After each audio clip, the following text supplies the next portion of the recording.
When you're working on a training problem with your horse, it can be really frustrating. And it's really easy to turn towards a training gadget to think it's going to give you the easiest, fastest solution to whatever you're working on. But that's not always the case.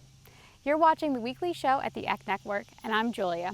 I want to talk about using these training tools because they can be very unsafe if they're left into the wrong hands.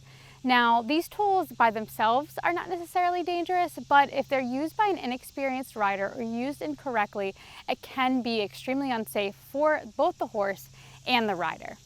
As always, if we're working on any sort of training issue with our horse, the first thing we should do is make sure that they're not experiencing any sort of physical discomfort. So you'll want to look at things like saddle fit.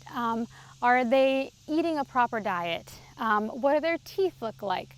Really, the first step should always be ruling out those sorts of things before we would take any sort of training step, even without a gadget. Now, tools like curb bits and martingales, draw reins, things like that, again, they're not dangerous or harmful in the right hands, but it's really knowing how to use these tools is the key. And a lot of riders feel a little bit embarrassed to ask for help with these things, but again, for the safety and well-being of all of you, we really should make sure that you're reaching out to a professional, that there's a more experienced rider helping you with these sorts of gadgets. Another thing to consider if you want to bring something like this into your training is that it's probably not going to fix the root of the issue.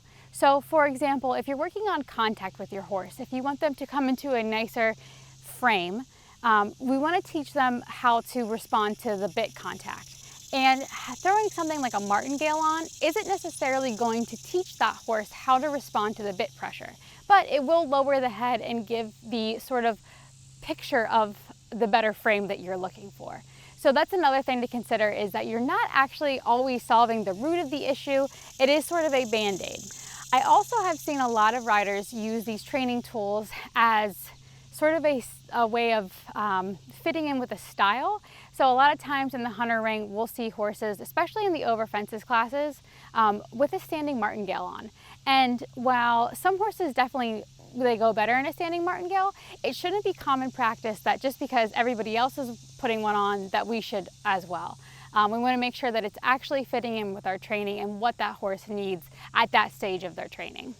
Gadgets can also have a great place where they are going to keep the horse and rider safer. For example, I had a friend who had a thoroughbred mare who was a little on the hotter side. The mare would be going along and then she would just pop up on her hind legs. And obviously for a safety reason, we really wanted to get rid of this behavior. And she had made sure that everything else physical was fine with the horse. There wasn't any back pain, her teeth were fine, but adding the standing martingale for this mare made a huge difference, and she stopped popping up, and it was a training tool that was used properly, and it ended up being a great solution for everybody. What I hope you'll take away from today's video is that if you really want to solve a training issue with your horse, it's not always the best solution to just immediately go to a different bit or adding a piece of equipment. That's not going to actually solve the root of the problem, and it could actually cause more issues.